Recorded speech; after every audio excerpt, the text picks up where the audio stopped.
పైగా దొంగతనాలు అలాంటి వాటికి కూడా మనం సేఫ్ ఉండొచ్చు కదా ఇది దాంతో. డిజిటల్ అసెట్స్ చాలా సేఫ్ అండి. 2 హ్మ్. లేయర్ సెక్యూరిటీ ఉంటుంది మీకు. హ్మ్. హ్మ్. అండ్ కాబట్టి అవతలోళ్ళు ఫిజికల్ గోల్డ్ దోసుకున్నంత ఈజీగా ఆ! అండ్ బ్యాంక్‌లో మనీ పోయినంత ఈజీగా అండ్ డిజిటల్‌గా ఉన్న ఈ స్టాక్స్‌ని, ఈటీఎఫ్స్‌ని, మ్యూచువల్ ఫండ్ తీసుకోవడం చాలా టఫ్. ఓకే. ఎందుకంటే ఫస్ట్ ఆఫ్ ఆల్ అది వాటిని అమ్మితే ఆ అమౌంట్ తిరిగి మళ్ళీ మీ బ్యాంక్‌కే రావాలి.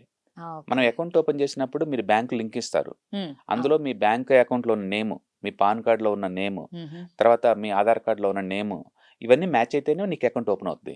ఓకే. సో, రేపు సెక్యూరిటీ వైస్ అయితే సెక్యూరిటీ ఉంటుంది. హ్మ్. రెండోది అమ్మే ముందు మళ్ళీ మీకు పాస్వర్డ్స్ అవి వస్తాయి. ఓటీపీలొస్తాయి. ఓటీపీలొస్తాయి. అంటే అమ్మినప్పుడు ఓటీపీలొస్తాయి. ప్లస్ మీ బ్యాంక్‌కెళ్ళిపోతాయి. ఈ ఓకే. 2 లేయర్స్ దాటించుకొని అవతలోడి మనీ తీసుకోవడం అంత ఈజీ కాదు. రైట్. ఒకప్పుడైతే ఇంత సెక్యూరిటీ ఉండేది గానీ, బట్ కార్వే ఇష్యూడ్ అయిపోయిన తర్వాత హుహు. ఇప్పుడు అన్నీ ఫుల్ సెక్యూర్‌గా మారిపోయినాయన్నమాట. సెక్ అందుకని డిజిటల్ అసెట్స్ మనం అనుకున్నంత ఇన్‌సెక్యూర్ అయితే కాదు మిగతా వాటితో పోల్చుకుంటే. Okay. And more comfort, convenient కూడా అన్నమాట. అయితే ఈ మధ్య కాలంలో సైబర్ క్రైమ్స్ ఇంకా చాలా ఎక్కువైపోయాయి గదా!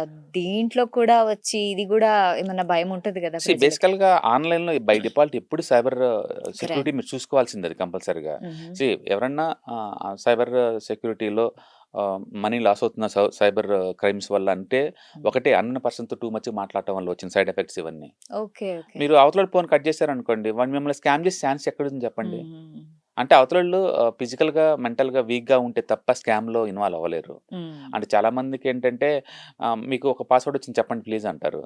వీళ్ళు సరేనని చెప్తారు. అంత ఇన్నోసెన్స్‌గా ఈ రోజుల్లో ఈజీగా కొంచెమన్నా స్మార్ట్‌గా ఉండాలి. మరి ఎందుకంటే అవతలోళ్ళ పాస్వర్డ్ నీకెందుకొస్తాయి చెప్పండి? హ్మ్. నేను బ్యాంక్ నుంచి కాల్ చేస్తాను అనగానే అవతలోళ్ళు నిజంగానే బ్యాంక్ మేనేజర్ అనుకుంటారు. అవును. అన్‌నోన్ పర్సన్ మీకెందుకు కాల్ చేస్తారు? బ్యాంక్ మేనేజర్‌కి వేరే పని ఉండదా? అవును. అందుకని ఎవరు పడితే వాళ్ళు మాట్లాడకుండా మీరు కట్ చేసుకోవడం నేర్చుకుంటే ఇలాంటి అసలు ఉండవు. ఈ ప్రాబ్లమ్ ఉండదు. ఎగ్జాక్ట్‌లీ. సో కాబట్టి వచ్చిన ఓటీపీలు ఎవరు చెప్పకుండా ఉంటాం. అండ్ అకౌంట్‌లో సోషల్ మీడియాలో టూ మచ్ ఎక్స్‌పోజర్ అవ్వకుండా ఉంటాం. ఉన్నది హుహుహు. ప్రైవేట్‌గా ఉంటే మనం ఏమి అవ్వరండి. సో, మన చేతుల్లోనే మన సేఫ్టీ ఉంది. కొన్ని కోట్ల మంది ఆన్‌లైన్‌లో ట్రాన్సాక్షన్ చేస్తున్నారు. హ్మ్. అండ్ ఈ సైబర్ క్రైమ్‌కి పడే వాళ్ళందరూ కూడా లేదు 0.1 కూడా ఉండరు. రైట్. ఆ రైట్. 0.1 కూడా అతిగా మాట్లాడేవాళ్ళు. అన్నోన్ పర్సన్‌తో అతిగా మాట్లాడేవాళ్ళు. వీళ్ళందరి మధ్య కామన్ ఒకటే ఉంటది. అతిగా అన్నోన్ పర్సన్‌తో మాట్లాడేవాళ్ళు మాత్రమే ఆహ్, ఇలా ఆహ్, మోసపోతారు. మోసపోతా ఉంటారు. హ్మ్. మనం కూడా మోసపోయే ఛాన్స్ ఉందంటే అవును మనం కూడా ఎవరైనా అవ్వచ్చు. నువ్వు కాదు, నేను కావచ్చు ఎవరైనా అవ్వచ్చు. ఎప్పుడు అన్నోన్ పర్సన్‌తో ఎక్కువ సేపు మాట్లాడితే. రైట్. ఎక్కువ రైట్. సార్లు ఏమవుద్దంటే మనం ఒబీడియంట్‌గా ఉంటాం. నేనండి పంజాగుట్ట పోలీస్ నుంచి మాట్లాడుతున్నాగానే మనం భయపడతాం బేసికల్‌గా. భయపడతాం. అవును. వాళ్ళకిచ్చే రెస్పెక్ట్ అది. హ్మ్. వాళ్ళు ఇలాంటి టాక్టికల్‌గా వాడి, ఆ పేర్లు వాడి మనల్ని భయపెడతారు. అవును. ఆ భయపడే ప్రాసెస్‌లో భాగంగా ఇంక డిజిటల్‌గా బ్యాంక్‌లో నుంచి ఎంత అమౌంట్ ఉంటే వాటిని ట్రై చేస్తుంటారు. అంటే స్టాక్ మార్కెట్‌కి సంబంధించి మాత్రం వాళ్ళు ముందే అకౌంట్ ఓపెనింగ్ అప్పుడే ఫ్రాడ్ చేస్తారు. నేనైతే చాలా చూసాను. అవును. ఈవెన్ నేను గూడా ఫేస్ చేశాను. అంటే ఒక బ్యాంక్ నుంచి మేము మేనేజర్‌ని మాట్లాడుతున్నాము. ఇలా ఓటీపీ చెప్పండి అంటారు. అదే. సో, అవును. అలాంటి టైంలో హ్మ్. ఎవరన్నా ఏం జవాబు చెప్పాలంటారు? ఎందుకు చెప్పాలి నేను ఓటీపీ నువ్వు అడిగితే మాత్రం? నేనసలు మీరు బ్యాంక్ మేనేజర్ అంటున్నావు. నా ప్రూఫ్ ఏంటి? హ్మ్. ఇవన్నీ నాకు సంబంధం లేదు. ఏదన్నా ఉందంటే నేను బ్యాంకొచ్చినప్పుడే మాట్లాడుకోండి అని చెప్పేసి పెట్టేయటమే. ఎగ్జాక్ట్‌లీ. అవతల పర్సన్ అసలు అన్నోన్ పర్సన్ అన్నప్పుడు వాళ్ళు ఏం చెప్పినా సరే వాళ్ళ పొజిషన్ నేము హ్మ్. డోంట్ బిలీవ్ జస్ట్ అవును. ఎందుకంటే మనం ఫోన్ కట్ చేయండి చూడట్లేదు. అంటున్నాను. హ్మ్. ఎంత ప్రైవేట్‌గా మనం ఉంటే అంత సేఫ్ అండ్ సెక్యూర్‌గా ఉంటాం. అండ్ అన్నోన్ ప్రమోషన్ కాల్స్ అన్ని బ్లాక్ చేసుకోవడం బెటర్. హ్మ్. అంటే ఈ మధ్య కాలంలో government of India doing lot of good things అనమాట. హుహు. అవతలోళ్ళు ఫోన్ చేసినప్పుడు అది ప్రమోషన్ కాల్ అయితే క్లియర్‌గా మెన్షన్ చేస్తున్నారు. హ్మ్. అండ్ టెలికాం వాళ్ళు క్లియర్‌గా నీకు వార్నింగ్ ఇస్తున్నారు. ఇది promotion call don't lift the phone అన్నట్టు. ఓకే. ఓకే. అండ్ వార్నింగ్స్ కూడా ఇస్తుంది కంపెనీలో అవతలోళ్ళకి.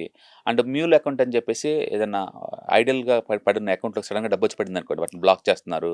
హుహు. అందుకని గవర్నమెంట్ పరంగా చాలా గుడ్ ఇనిషియేట్ చేస్తున్నారు. రైట్. అంటే ఇంత ముందులాగా ఇప్పుడు ఫ్రాడ్ చేయటం అంత ఈజీ గాదు. ఏదైనా గాని మన జాగ్రత్తలో మనం ఉంటే మన చాలా ఇంపార్టెంట్. జాగ్రత్తలో మనం ఉండడం చాలా బెటర్. మంచిది. So, back to our topic. ఇప్పుడు గోల్డ్ ఈటీఎఫ్ బెటర్ అంటారా? లేకుంటే ఫిజికల్ గోల్డ్ కొనడం బెటర్ అంటారా? మీ పరంగా, మీ అభిప్రాయం నో. పరంగా? ఇప్పటి నుంచి గోల్డ్ ఈటీఎఫ్స్ అంటే కొంచెం డీవియేట్ అవుతున్నాం అన్నంత మాత్రాన అదేదో టూ మచ్‌గా మన పేపర్ అసెట్‌లోకి ఎళ్తున్నట్టేం గాదు. హుహు. లిటరల్లీ వాళ్ళు హెడ్జింగ్ కోసం వాడొచ్చు. లేదు అంటే గోల్డ్ దొరకనప్పుడు ఆల్టర్‌నేటివ్‌గా వాడుకోవచ్చు. అదొక ఆప్షన్‌లాగా ఉంచుకుంటున్నారు అంతే. హ్మ్. అందుకని స్ట్రక్చర్ 100% ఏం మారట్లేదండి. మేబీ హ్మ్. 2, 3% చేంజ్ అవుతున్నట్టుంది అంతే. హుహు. కాబట్టి నన్నడిగితే ఇప్పటికి స్టిల్ గోల్డ్ ఈటీఎఫ్స్‌ని సో, కొనుక్కోమంటాను. ఫిజికల్ గోల్డ్ కంటే గోల్డ్ ఈటీఎఫ్ కొనడమే బెటర్ అంటారు. ఎందుకు అంటే ఈ ఫిజికల్ గోల్డ్ కొనాలంటే మీరు షాపింగ్‌కెళ్ళాలి గదా! హ్మ్. షాప్‌కెళ్ళాలి. ఒకరోజు ఒక టైమ్ వేస్ట్ వర్క్ ఆఫీస్ అయితది. తీసుకొనెళ్ళాలి. అవును. ప్లస్ అక్కడికెళ్ళి ఆ 24 క్యారెట్స్ తీసుకోవాలి. ప్లస్ జీఎస్టీలు కట్టాలి. యెస్. ప్లస్ మనీ పెరిగినప్పుడు ట్రాక్ చేసుకొనివ్వాలి. మళ్ళీ పోయి ఈవెన్ అమ్మి రావాలి. ఇవన్నీ అవును. ఎందుకు? ఆన్‌లైన్‌లో నీకు లిక్విడిటీ ఉంటుంది. హ్మ్. ఇన్‌స్టంట్ మనీ వస్తుంది. అంటే ఎంతైనా కొనుక్కోవచ్చు, ఎంతైనా అమ్మొచ్చు. కంఫర్ట్, కన్వీనియంట్ ఇక్కడ ఉన్నప్పుడు why go for physical? So, gold ఈటీఎఫ్‌లో ఇప్పుడు మనం ఒక గోల్డ్ కాయిన్ కొన్నాము ఫిజికల్‌గా. ఓకే. సో, ఒక 10 గ్రామ్స్. దాంట్లో మనం తరుగుతో కాయిన్‌కైనా మనం తరుగు నో ఉండదు. ఆ! 24 క్యారెట్స్ ప్యూర్ గోల్డే ఉంటది. Coins okay. అంటే ఆ! గోల్డ్ బార్స్ అంతే ఇంగ. Gold bars. 24 క్యారెట్స్ ఉంటాయి. ఓకే. మనకు కావాలని మనకు తీసుకుంటే అంటే 18 క్యారెట్స్, 22 క్యారెట్స్ ఇలా తీసుకుంటే తప్ప హుహు. గోల్డ్ అంటే ప్యూర్ గోల్డ్ బార్స్ అంతే. బార్స్ గోల్డ్ అంతే. Bar is equal 24 carats. అయితే దాంట్లో కూడా వాళ్ళు ఇది టాక్స్‌లయితే వేస్తారు గదా! డెఫినెట్‌గా మీరు ఏదైనా కొంటే ఇండియాలో జీఎస్టీ ఆ! పే చేయాల్సిందే కదా! మరి గోల్డ్ ఈటీఎఫ్‌లో అయితే టాక్స్ ఏముండవు. వస్తాయి? జీఎస్టీలు ఏముండవు. లాభమొస్తేనే. ఇక్కడేందంటే క్యాపిటల్ గెయిన్ టాక్స్‌లు మాత్రమే ఉంటాయి ఇక్కడ. హుహుహు. బట్ రియల్ టైమ్‌లో కూడా మన గోల్డ్ ఎక్కువ రేట్ కమ్మితే నువ్వు కట్టాల్సిందే కదా! సో, ఆ లెక్కన ఫిజికల్ గోల్డ్ కంటే గోల్డ్ ఈటీఎఫ్‌లోనే మనకి టాక్స్ కట్ అవ్వకుండా బెనిఫిట్ కదా! జీఎస్టీ ఉంటుంది. అదే అవును. అవును. జీఎస్టీ. ఆ! అవును. జీఎస్టీలు ఉండవు దీంట్లో. అవును. ఇన్‌కమ్ టాక్స్ రెండిట్లో ఉంటుంది. Okay. But what about comfort? హ్మ్. కన్వీనియంట్. కన్వీనియంట్. మరి ఇన్‌స్టంట్‌గా ఎన్‌కాష్ చేసుకోవటం. ఎందుకంటే హ్మ్. గోల్డ్ ప్రైస్ ఉదయం రేట్ ఉంటుంది, సాయంత్రం రేట్ ఉంటుంది. ఎగ్జాక్ట్‌లీ. ఆన్‌లైన్‌లో అనుకోండి మన హ్మ్. స్పాట్‌లో మొబైల్‌లో ఆన్ చేసుకొని బై చేసుకోవచ్చు, సెల్ చేసుకోవచ్చు. అది ఈజీ కదా! ఈజీ. అందుకని హ్మ్. More comfort. మీరెవరైనా గోల్డ్ తోటి ట్రేడ్ చేద్దాం అనుకుంటే, హ్మ్. షార్ట్ టర్మ్‌లో గోల్డ్ మూవ్‌మెంట్స్‌ని ఎన్‌కాష్ చేసుకుందాం అనుకుంటే, always go for gold ETFs. అవి ఓకే. బావుంటాయి. ఓకే. అయితే మీరన్నారు సెబీ రెగ్యులైజేషన్స్ జరిగాయనేసేసి. అవును. ఎలా సెబీ రెగ్యులైజేషన్స్ ఈ గోల్డ్ ఈటీఎఫ్ మీద ప్రభావం చూపిస్తుంది? డెఫినెట్‌గా సెబీ వాళ్ళు 2024లోనే సెప్టెంబర్ మంత్ ఆ టైంలో అంటే గోల్డ్ మ్యూచువల్ ఫండ్స్ వాళ్ళు కావాలంటే కొంత పోర్షన్‌ని ఆహ్, గోల్డ్ ఫీచర్స్‌లో పెట్టుకోవచ్చని అప్పుడే ఇచ్చారనమాట. హుహుహు. అయితే ఇండియాలో ఏ మ్యూచువల్ ఫండ్ కంపెనీ కూడా ఇంతవరకు లాంచ్ చేయలేదు. హ్మ్. అంటే ఫస్ట్ టైమ్ ఇప్పుడు హెచ్‌డిఎఫ్‌సి గోల్డ్ ఈటీఎఫ్ వాళ్ళు వాళ్ళు వాళ్ళు పెట్టబోతున్నారన్నమాట. గోల్డ్ ఆహ్, ఫీచర్స్‌లో ఎంతో కొంత అనమాట. ఓకే. కాబట్టి వాళ్ళు ఫస్ట్ లెటర్స్ పంపించారు వాళ్ళ ఇన్వెస్టర్స్ అందరికి. హుహు. దాంతోటి ఇండియా వాళ్ళు కూడా అఫీషియల్‌గా ఎంతకంత గోల్డ్ ఫీచర్స్‌లోకి ఎంటర్ అవుతున్నట్టు లెక్క. ఓకే. అందుకని ఇప్పటిదాకా ఉన్న ఎగ్జామ్షన్స్ ఏంటంటే అందరికి 100% మనం గోల్డ్ కొంటున్నాం అనుకుంటున్నారు. హుహుహు. ఇప్పటి నుంచి ఏందంటే మేబీ 2-3% మనం పేపర్ గోల్డ్ కొంటున్నాం అని అనుకోవాలి. గోల్డ్ ఈటీఎఫ్స్ అంటే. హ్మ్. ఫిజికల్‌గా అనుకోవడానికి వీల్లేదు. దాని మీనింగ్ ఏదో రిటర్న్స్ ఏదో బాగా మారిపోతేనేం గాదు.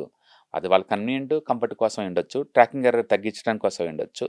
బట్ మనకర్థం కావాలి యాస్ ఎ ఇన్వెస్టర్‌గా మనకర్థం కావాల్సిందంటే ఫిజికల్ గోల్డ్ కొన్నదానికి, గోల్డ్ ఈటీఎఫ్ కొనడానికి ఇంత ముందులాంటి మీనింగ్ కాదు. హుహుహు. ఇప్పటి నుంచి కొత్తగా కొంచెం మారబోతుంది. పేపర్ అసెట్ కూడా కొంత కొంటున్నామని అర్థం. ఆ! రిటర్న్స్ పరంగా టూ మచ్ డిఫరెన్స్ వచ్చిద్దని నేను అనుకోవట్లేదు.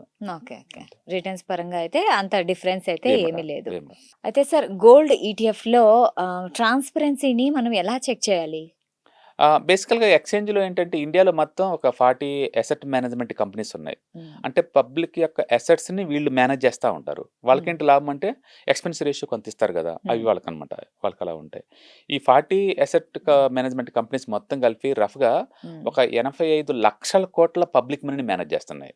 ఓకే. వీళ్ళందరూ కూడా అన్ని రకాల ఏఎంసీ కంపెనీస్ కూడా నీకు గోల్డ్ ఈటీఎఫ్స్, సిల్వర్ ఈటీఎఫ్స్ ఇవి రన్ చేస్తా ఉంటారు మోర్ ఆర్ లెస్. ఓకే. ప్రతి ఒక్కళ్ళు గూడా. ఎవరి దగ్గర తీసుకున్నా సరే, ఇవన్నీ గూడా ఫిజికల్ గోల్డ్‌నే ఫాలో అవుతాయి. ఆ రేట్ రైట్. అప్ అయితే ఇది అప్ అవుతది. డౌన్ అయితే డౌన్ అవుతా ఉంటది. హ్మ్. అందుకని మీరు ఎవరి దగ్గర తీసుకున్నా ఒకే రకమైన రిటర్న్స్ వస్తా ఉంటాయి. ఓకే. అందుకని ఇవి ట్రాన్స్‌పరెంట్‌గా ఏ రోజుకి ఆ రోజు లైవ్‌లో మనం ట్రాక్ చేసుకోవచ్చు. ఓకే. మేబీ సంవత్సరం మొత్తం మీద ఒక 1% డీవియేట్ రావచ్చు. ఒక గోల్డ్ ఈటీఎఫ్స్‌కి, ఇంకొక ఏఎంసీ యొక్క గోల్డ్ ఈటీఎఫ్స్‌కి. హ్మ్. అదర్‌వైజ్ రిటర్న్స్ అన్నీ మోర్ ఆర్ లెస్ ఒకేలాగొస్తాయి. అందుకని ఎవరి దగ్గర తీసుకున్నా ఒకటే.